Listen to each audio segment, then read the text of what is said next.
Hello friends, welcome back to our channel. పరోపకారి Papanna part 2. రాజుగారు ఇచ్చిన 1000 వరహాల సంచి పట్టుకుని పాపన్న తన గ్రామానికి బయలుదేరాడు. అతడు ఒక కొండ పక్కన పోతూ ఒక మలుపు తిరిగేసరికి చెట్టుకి ఉరివేసుకుని చావడానికి ప్రయత్నిస్తూ ఉన్న ఒక యువకుడు అతనికి కనిపించాడు. చూడ్డానికి వాడు పెళ్లి కొడుకులాగా కొత్త బట్టలు కట్టుకుని ఉన్నాడు. పాపన్న అతని చేతిలో ఉన్న ఉచ్చు లాక్కుని చెట్టు కొమ్మని కట్టి ఉన్న తాడుని ఒక్క గుంజి గుంజి తెంచి, నీకేం కష్టం వచ్చింది, ఎందుకు చావాలనుకుంటున్నావు, నా వల్ల ఏమైనా సహాయం కావాలంటే చెప్పు, చేస్తాను అన్నాడు.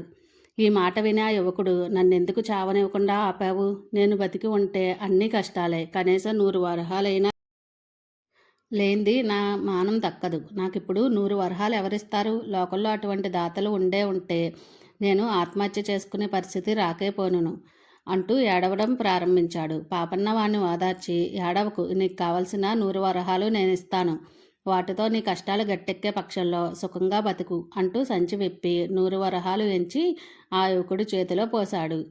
ఆ యువకుడు వాటిని అందుకుని ఎటో పారిపోయాడు. వాడి ప్రవర్తన చూసి పాపన్నకు ఆశ్చర్యం కలిగింది. తను బుద్ధిపూర్వకంగా ఇచ్చిన సొమ్మే కదా, దొంగతనం చేసిన వాడిలా ఎందుకలా పారిపోవాలి? ఎంత ఆలోచించినా ఈ ప్రశ్నకు సమాధానం దొరకలేదు. పాపన్న చుట్టూ చూడగా ఒక చిన్న మూట కనిపించింది. ఆ మూట ఆ యువకుడిదే అయ్యి ఉండాలి. ఎందుకంటే ఆ యువకుడు ధరించిన కొత్త బట్టలు లాంటివే మరొక జత ఆ మూటలో పాపన్నకు కనపడింది. అతను తన పాత బట్టలు విప్పేసి ఆ కొత్త బట్టలు కట్టుకుని తన దారిని బయలుదేరాడు. పాపన్న కాపాడిన యువకుడు ఓ అభాగ్యుడు. వాడి పేరు శ్యామన్న. వాడికి తండ్రి లేడు. చిన్నతనం నుంచి చెడు సాహసాలు చేసి తల్లి మాట వినక డబ్బంతా తగలేసి చివరకు అప్పుల పాలయ్యాడు. బాకీదారులు తొందర పెట్టసాగారు. శ్యామన్నకు 5 ఏళ్ల క్రితం పెళ్ళి అయ్యింది. భార్య పెద్దదే అయినా వాడు కాపురానికి తెచ్చుకోలేదు. ఆమెను తీసుకుపొమ్మని మామగారు తొందర పెట్టసాగారు. ఒక వంక బాకీదారులు ఇల్లు స్వాధీనం చేసుకుని తల్లిని తనను ఇంటి నుంచి గెంటేస్తానంటున్నారు. మరొక వంక భార్యను తీసుకుపొమ్మని మామగారు ఒత్తిడి చేస్తున్నారు. ఈ పరిస్థితిలో ఏమి చేయాలో శ్యామన్నకు తోచలేదు. వాడి అప్పుల మాట తల్లికి తెలియదు. అందుచేత ఆమె వాణ్ణి పోరు పెట్టి అత్తవారింటికి పంపించింది. అత్తవారు సంతోషించి వాడికి కొత్త బట్టలు పెట్టి మర్యాదలు చేసి 2 రోజులు ఉండమని బతిమలారారు. కానీ వాడు వాళ్ళ మాట వినక తన భార్యతో సహా వచ్చిన రోజు సాయంకాలమే ఇంటి నుంచి బయలుదేరాడు. త్వరలోనే చీకటి పడింది. భార్యాభర్తలు ఆ రాత్రి ఏ చెట్టు కిందనో పడుకున్నారు. భార్యకు కాస్త కునుకు పట్టగానే శ్యామన్న లేచి తప్పుడు దారిన బయలుదేరి పర్వతం సమీపానికి వచ్చాడు. తను ప్రాణం తీసుకోవడం తప్ప మరే మార్గం లేదనిపించింది. వాడు ఆ పని చేసే ప్రయత్నంలో ఉండగానే దేవుడి వల్లే పాపన్న వచ్చాడు. అతడికి బాకీలు తీర్చడానికి సరిపడా సొమ్ము కూడా ఇచ్చాడు. శ్యామన్న మొదటి ఆలోచన ఆ 100 వరహాలు పాపన్న మళ్ళీ తీసుకుంటాడేమో అనే.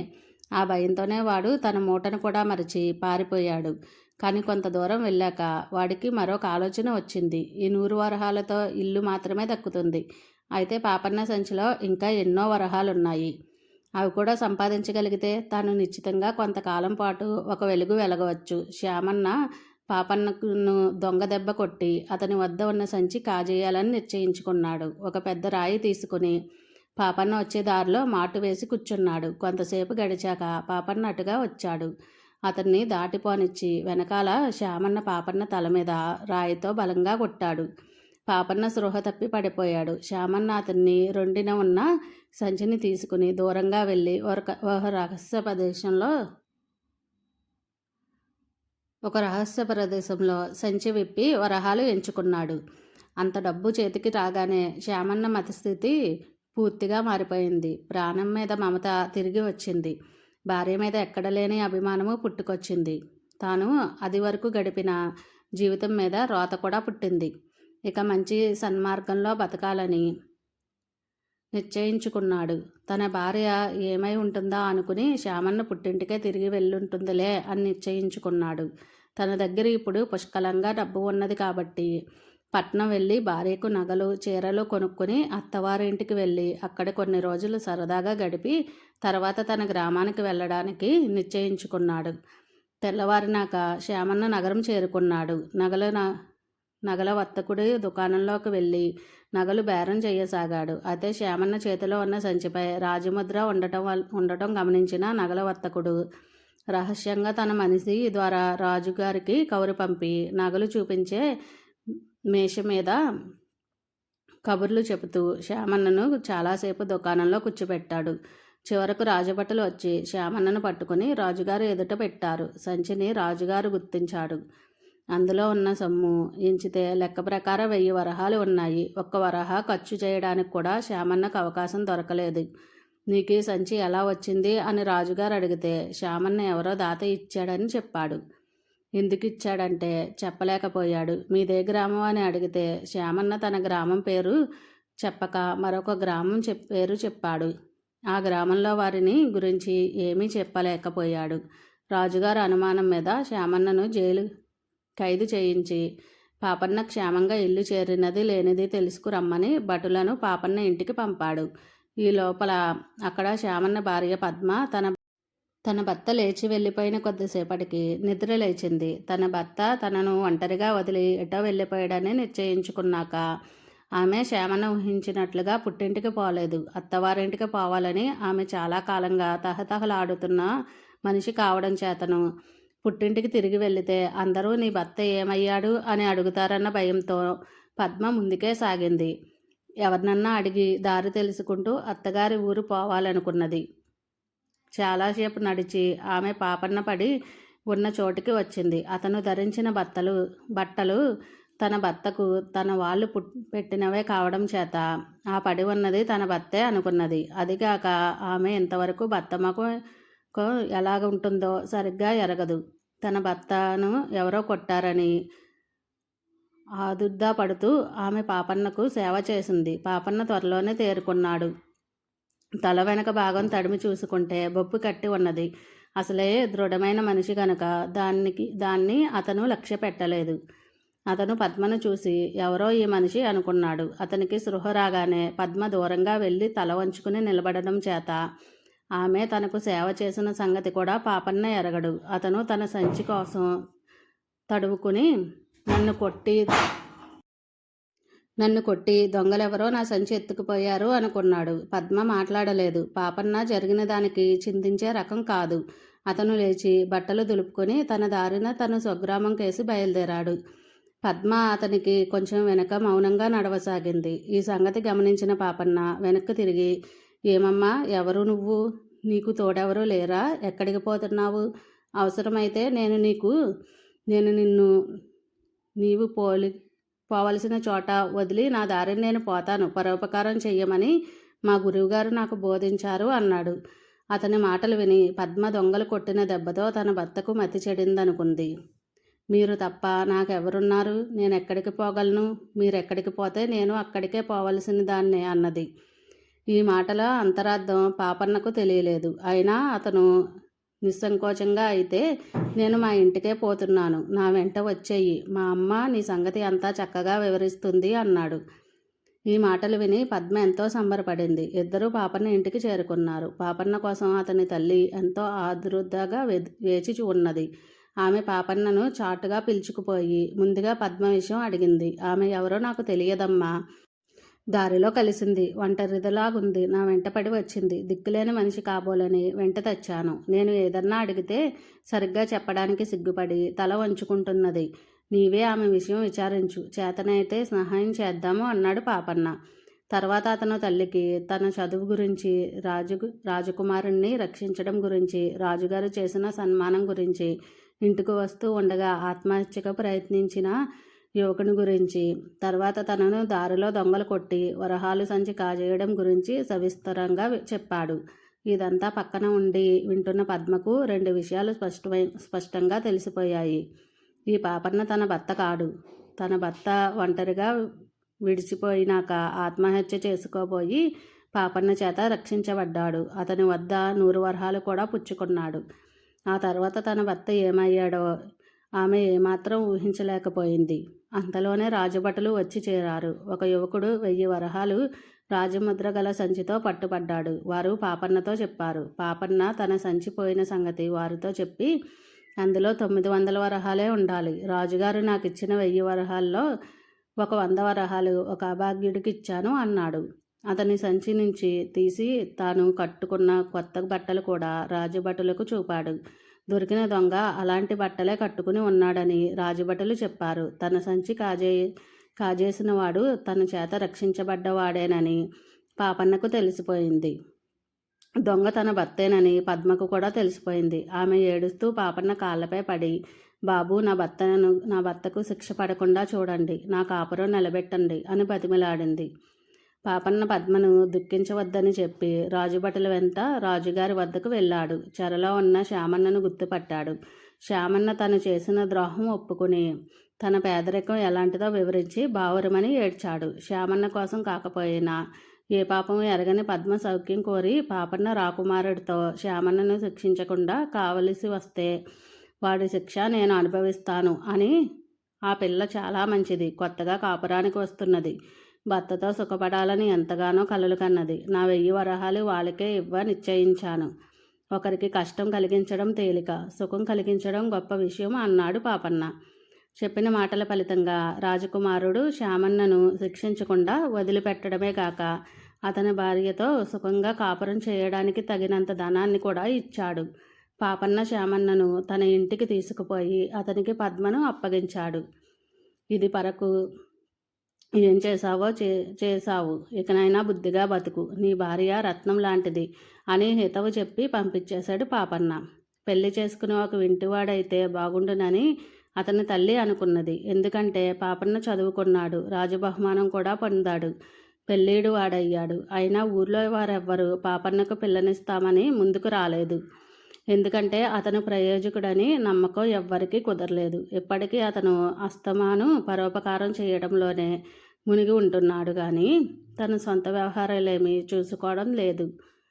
అసలు అతను ఇంట్లో ఒక్క క్షణం ఉండడు. అందుచేత పెళ్లి చేసిన పాపన్న ఇంటి పట్టున పట్టి ఉండడని, పెళ్ళం కష్టసుఖాలు పట్టించుకోడని ఊళ్ళో వాళ్ళు అనుకున్నారు. పాపన్న కోసం పిల్లలను వెతికించగా 3 కోసల దూరంలో పిల్ల ఉన్నట్లు తెలిసింది. పాపన్న తల్లి తమ ఊరి నుంచి ఒక శాస్త్రి గారిని పంపి ఆ సంబంధం మాట్లాడించింది. ఆ పిల్ల అందంగానే ఉంటుంది కానీ అనాథ. చిన్నతనం నుంచి ఎవరో శ్రీమంతులు చేరదీసి పెంచారు. వారింట ఆ పిల్ల పనులు చేస్తున్నది. ఆమె పేరు లక్ష్మి. పసితనం నుంచి పెంచి పెద్ద చేసిన శ్రీమంతులు ఎవరు తనకు 100 వరహాలు ఇస్తే వారికి ఆ పిల్లనిస్తామని వారి కోరినట్లు 100 వరహాలు ఇచ్చి ఆ పిల్లను తెచ్చి తన కొడుక్కి చేసుకోవడానికి పాపన్న తల్లి నిశ్చయించింది. పాపన్న కూడా తనకు పెళ్లి కాబోతుందని సంబరపడ్డాడు. అయితే అతనికి పిల్లను ముందుగా చూడాలనిపించింది.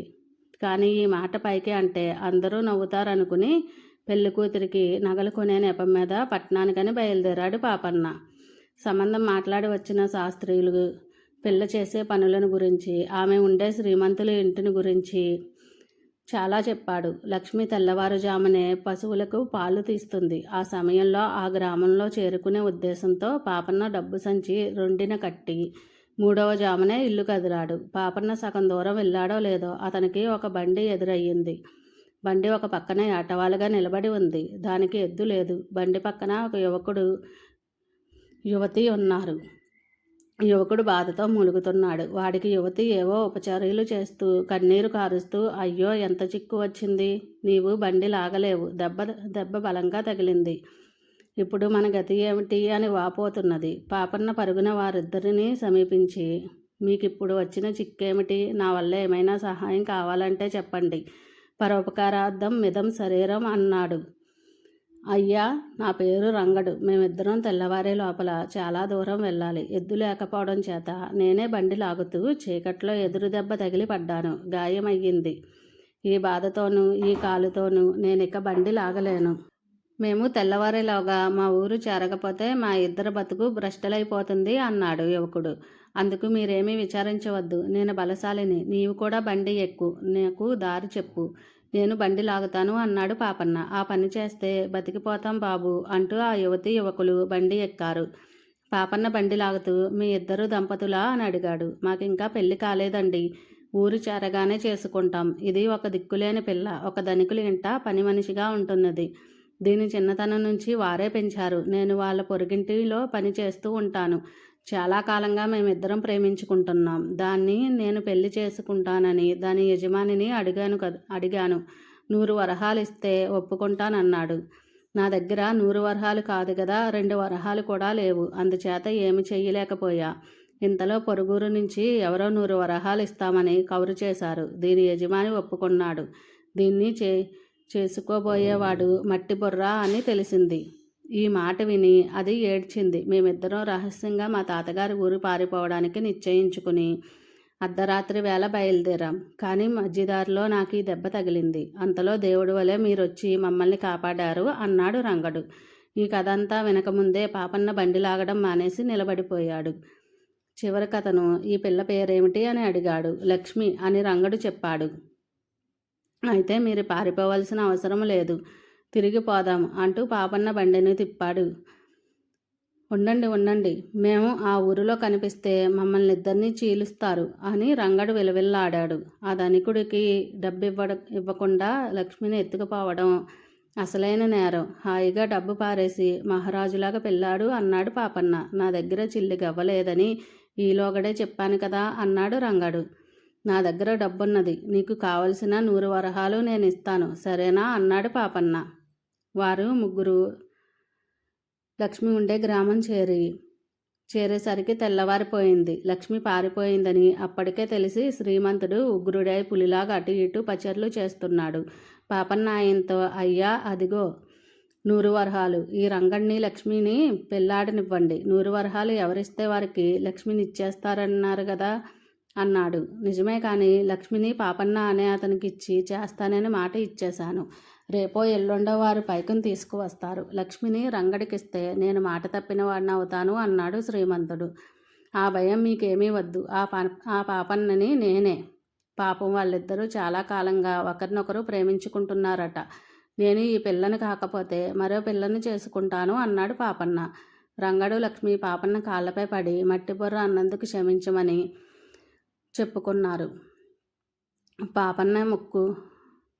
పాపన్న యొక్క పరోపకార బుద్ధి చూసి నాకా శ్రీమంతుడికి డబ్బు తీసుకోవడానికి చేతులు రాలేదు. నాకు డబ్బు అవసరం లేదండి, వాళ్ళిద్దరికీ పెళ్లి చేసుకోనివ్వండి అన్నాడు ఆయన. అదేం మాట, మీకు ఈ డబ్బు ఇవ్వలేకనే వాళ్ళిద్దరూ చాలా శ్రమపడ్డారు. డబ్బు తీసుకోండి అన్నాడు పాపన్న. శ్రీమంతుడు ఆ డబ్బు తీసుకుని లక్ష్మి చేతికి ఇచ్చేశాడు. వారిద్దరికీ పెళ్లి చేయించి పాపన్న ఆ రోజే తన ఇంటికి వచ్చేశాడు. ఎంతో శ్రమపడి కుదిర్చిన సంబంధం కాస్త తప్పిపోయినందుకు పాపన్న తల్లి చాలా విచారించింది. ఆమెకు కొడుకు మీద చాలా కోపం వచ్చింది. నీకెప్పుడు ఇతరుల చింతే తప్ప నీ చింత లేకపోయే, అందుకే నీకెవరు పిల్లనివ్వరు. ఆఖరికి డబ్బు పోసి పిల్లను కొందామనుకుంటే ఆ పిల్ల ఇంకెవరినో ప్రేమించిందని పరోపకారం పేరుతో డబ్బును పిల్లను కూడా పోగొట్టుకుంటివి. ఎలారా నీతో అన్నదామె. అమ్మ, పరోపకారం కన్నా పెళ్ళి ఎక్కువ, ఒకనాటికి కాదు. పరోపకారం పరమార్థం మితం శరీరం అని మా గురువుగారు రోజు అనేవారు. కాకపోయినా కొనుక్కు తెచ్చుకునే పెళ్ళంతో ఏం సుఖపడతాను? నాకు తగినదాన్ని నేనే ఏ విధంగానో పెళ్ళాడతాను, నీవు విచారపడకు అని తల్లికి చెప్పి పరోపకార పాపన్న దేశయాటనకు బయలుదేరాడు. ఒక్కొక్క గ్రామం తిరిగి తనకు తగిన కన్య ఎక్కడ దొరికితే అక్కడ పెళ్ళాడేయాలని పాపన్న ఉద్దేశం. రోజుల ప్రయాణం చేసి పొద్దువాలే సమయానికి పాపన్న ఒక గ్రామం చేరుకున్నాడు. అక్కడ ఆనాడు సంత జరిగింది. సంతలో సరుకులు కొనుక్కుని పెద్ద మూట కట్టుకుని మొయ్యలేక మోస్తూ ఇంటికి పోతున్న ఒక ముసలాయన్ను పాపన్నకు తాటసపడ్డాడు. ఆ మూట ఇలా ఇవ్వండి, మీ ఇంటి దాకా పట్టుకు తెస్తాను అన్నాడు ముసలాయన్తో. అది చాలా బరువు ఉండటం చేత ముసలాయన సంతోషంగా పాపన్నను మొయ్యనిచ్చాడు. ఇద్దరూ ముసలాయన ఇంటికి చేరేసరికి పొద్దు వాలిపోయింది. ఇక నేను వెళ్ళి వస్తాను, సెలవిప్పించండి. పై గ్రామం ఎంత దూరంలో ఉందో ఏమిటో అన్నాడు పాపన్న. తొందర పని ఏమీ లేకపోతే ఈ పూటకు మా ఇంట ఉండి తెల్లవారిన తర్వాత వెళ్ళవచ్చును, చాలా పొద్దుపోయింది అన్నాడు ముసలాయన. పాపన్న ఇందుకు సమ్మతించి ఆ రాత్రి అక్కడే భోజనం చేసి బయట అరుగుపైన పడుకుని వెంటనే నిద్రపోయాడు. ఈ ముసలాయన ఇంట ఒక విధవ కోడలు, పెళ్ళిగాని మనవరాలు ఉన్నారు. మనవరాలు 16 ఏళ్ళది, పేరు మీనాక్షి. ఆ పిల్లకు పెళ్లి కాకపోవడానికి కారణం ఉన్నది. ఆమె జాతకం చూసి జ్యోతిష్యులు ఆమెకు వితంతువు అయ్యే యోగం ఉందని, ఆమెను పెళ్లి చేసుకున్నవాడు తప్పక చనిపోతాడని చెప్పారు. ఈ సంగతి చుట్టుపక్కల ఊళ్ళకు కూడా తెలిసిపోయింది. అందుచేత మీనాక్షి అందమైన పెళ్ళే అయినప్పటికీ ఆమెను చేసుకోవడానికి ఎవరూ సాహసించలేదు. అదిగాక ముసలాయనకు కూడా జాతకాల్లో పూర్తి నమ్మకం ఉండడం చేత ఆ పిల్ల కోసం ఎక్కడా సంబంధాలు వెతకలేదు. పిల్ల పెళ్ళి భారమంతా దేవుడి మీద వేసేసి ఆయన చేతులు కట్టు కూర్చున్నాడు. ఇలాంటి పరిస్థితిలో గోరు చుట్టుపై రోకలి పోటులాగా రాజుగారు ఒక శాసనం చేశారు. 16 ఏళ్ళు నిండి పెళ్లి కాకుండా కన్యలను ఉంచరాదు. అలాంటి కన్యలు ఎక్కడైనా ఉంటే గ్రామాధికారులు వారికి తమ ఇష్టమైన వారిని ఎవరొకరినిచ్చి బలాత్కారంగా పెళ్లి చేసేయవచ్చు. సరిగ్గా ఈ రోజునే మీనాక్షికి 16 ఏళ్ళు నిండాయి. రేపు గ్రామాధికారి వచ్చేసరికి ఆమెకి పెళ్ళి అయ్యి ఉండకపోతే ఆమెను దారిపోయి ఏదానయ్యకో ఇచ్చి ముడి పెట్టేస్తారు. కాటికి కాళ్ళు చాచి కూర్చున్న ఏ ముసలాడికైనా ఆమెను పెళ్ళాడడానికి సాహసించవచ్చు. అరుగు మీద పాపన్న నిశ్చితంగా నిద్రపోతూ ఉంటే ఇంట్లో ఉండే ముగ్గురు ఈ సమస్య మీద తలకాయలు పగలగొట్టుకుని చాలాసేపు నిద్రపోలేదు. తల్లి కూతుళ్ళు కంటికి మంటికి ఏకధారగా ఏడ్చారు. ముసలాయన వారిని సముదాయించలేక తను కూడా కంటతడి పెట్టుకున్నాడు. చాలా పొద్దుపోయాక వాళ్ళు పడుకున్నాక మీనాక్షి మెల్లగా లేచి బయటికి వెళ్ళింది. బావిలో పడి ఆత్మహత్య చేసుకుంటే పీడ విరగడైపోతుందని ఆమె అనుకున్నది. మీనాక్షి లెగిచి వెళ్ళడం తల్లి గమనించి వెనకాలే వెళ్ళి బావిలో పడబోతున్న కూతుర్ని పట్టుకుని, తోడు లేకుండా ఒక్కత్తవే బావిలో ఎందుకు పడతావు తల్లి, పడితే ఇద్దరము పడదాము అని గొల్లుమన్నది. వారిద్దరూ ఏడుస్తూ మాట్లాడే మాటలకు పాపన్న కాస్త లేచి కూర్చున్నాడు. బావి దగ్గర ఇద్దరు ఆడాళ్ళని చూసాడు. వాళ్ళు బావిలో దూకడానికి పోటీలు పడడం విన్నాడు. గబగబా అతను వాళ్ళ దగ్గరికి వెళ్ళి బావిలోకి దూకాలంటే నేను దిగుతాను, మీ వల్ల ఏమవుతుంది, ఇంతకు బావిలో ఏమన్నా పడిపోయిందా ఏమిటి అని అడిగాడు. ఈసరికి ముసలాయన కూడా లేచి బయటికి వచ్చాడు. ఆయన పాపన్నతో తమకు వచ్చి పడిన సమస్య గురించి వివరంగా చెప్పి, నాయన, మాకు వచ్చి పడిన కష్టం ఒకరు ఆర్చేది తీర్చేది కాదు అన్నాడు. ఇందులో కష్టం ఏముందండి, కావలసి వస్తే నేను మరొక పూట మీ ఇంటనే ఉంటాను. రేపు గ్రామాధికారి రాగానే పిల్లకు పెళ్ళి అయ్యిందని చెప్పండి. పిల్ల మొగుడెక్కడా అని అడిగితే నన్ను చూపండి. ఆ తర్వాత రాజుగారి శాసనం బెడద తప్పుతుంది. నా దారిని నేను వెళ్ళిపోతాను అన్నాడు పాపన్న. పెళ్ళి అయిపోయిందని అబద్ధం ఆడితే గ్రామాధికారి నమ్ముతాడా నాయన? పురోహితుడు సాక్ష్యం కావాలి. నలుగురు పెళ్లి జరిగిందని అనాలి అన్నాడు ముసలాయన. పాపన్న కొంచెం ఆలోచించి, అలా అయితే పెళ్లితంతు జరిపించండి. నేను అసలు గ్రామాల వెంపడి బయలుదేరిందే పెళ్లి కోసం. నా పని మీ పని కూడా అయిపోతుంది అన్నాడు. పిల్ల జాతకంలో దోషం ఉంది నాయన, దాన్ని చేసుకునేవాడు వెంటనే చనిపోతాడు. మా ఊరి జ్యోతిష్యుడు బలగుద్ది చెప్పాడు అన్నాడు ముసలాయన. మీనాక్షి కూడా వద్దు వద్దు, నన్ను చేసుకుంటే ఆయన చచ్చిపోతారు అన్నది. పరోపకారం చేసే అవకాశమే దొరకాలి కానీ నేను చావడానికైనా భయపడేవాడిని కాను. పరోపకారం కోసం ప్రాణాలు అర్పించిన వాడు మరింత పుణ్యం సంపాదించుకుంటాడని మా గురువుగారు 1కి 2 సార్లు చెప్పేవారు అన్నాడు పాపన్న. గండం సంగతి తెలిసి కూడా చేసుకుంటానని పాపన్న అంటున్నాడు గనక ముసలాయన క్షణంలో పురోహితుడిని, గ్రామాధికారిని, ఇరుగు పొరుగు వాళ్ళను పోగు చేసి పాపన్న చేత మీనాక్షి మెడలో తాళి కట్టించాడు. ఈ పురోహితుడే మీనాక్షి జాతకం చూసి జ్యోతిష్కుడు పెళ్ళైన కొద్దిసేపట్లో పాపన్న చావకపోతే ఊర్లో తన మాటకు చిల్లిగవ్వ విలువ ఉండదని ఆ పురోహితుడు నీళ్లలో ఏదో మందు కలిపి పాపన్న చేత తాగించాడు. అది తాగిన కొద్దిసేపటికే పాపన్న స్పృహ తప్పి పడిపోయాడు. పెళ్లికి వచ్చిన ఆడవాళ్ళు గొల్లుమన్నారు. గ్రామాధికారి తక్కిన పెళ్లి పెద్దలు కంగారు పడిపోయారు. నాకు మొదట్లోనే తెలుసు, విధి ఎవరు తప్పించుకోలేరు. నిక్షేపం లాంటి కుర్రవాడు ఏ ఊరువాడో ఏమో పాపం నిష్కర్మంగా ప్రాణం మీదకి తెచ్చుకున్నాడు అన్నాడు పురోహితుడు. పాపన్న నిజంగా చచ్చాడో లేదో చూడాలని ఎవరూ ప్రయత్నించలేదు. జ్యోతిష్యం వారికి గల నమ్మకం అటువంటిది. పాపన్నను శ్మశానానికి తీసుకుపోవడానికి ఏర్పాట్లన్నీ జరిగాయి. అతనికి స్నానం కూడా చేయించారు. ఆ సమయంలో పాపన్న ఒక దగ్గి వాంతి చేసుకుని కళ్ళు తెరిచి కూర్చుని ఏం జరిగింది అన్నాడు. అతని శరీరం దృఢమైనది. పురోహితుడిచ్చిన మందు అతని పైన ఎక్కువసేపు పని చేయలేదు. కానీ పురోహితుడు తన పీక మీదకి వచ్చిందని తెలుసుకుని మాట ఫిరాయించేసి అక్కడ ఉన్నవారితో అసలేం జరిగిందో చెప్తాను వినండి. ఈ అబ్బాయి మొహం చూడగానే దీర్ఘాయుష్యుడని పసికట్టేశాను. కానీ అమ్మాయి జాతకంలో ఉండే పీడ పోవడానికి గాను అపాయం లేని మందు ఒకటి నీటిలో కలిపి అబ్బాయి చేత తాగించాను. ఈ సంగతి ముందుగా మీకెందుకు చెప్పలేకపోయానంటే అతను నిజంగా చనిపోయాడని మీరంతా ఒక శోకం పెడితే తప్ప దుష్టగ్రహ వీక్షణ దోషం సమసిపోవు. అబ్బాయి ఎప్పుడు లేస్తాడా అని ఇందాకటి నుంచి చూస్తూనే ఉన్నాను. లేవనే లేచాడు. ఇక ఇతని ఆయుర్దాయానికి ఎలాంటి ప్రమాదమూ లేదు అన్నాడు.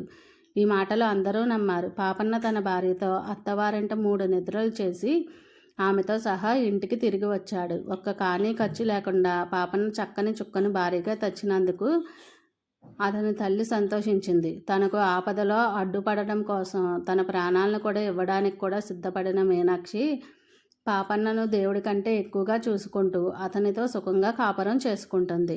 నా వీడియో కానీ నచ్చితే ప్లీజ్ లైక్ చేసి సబ్స్క్రైబ్ చేసుకోండి.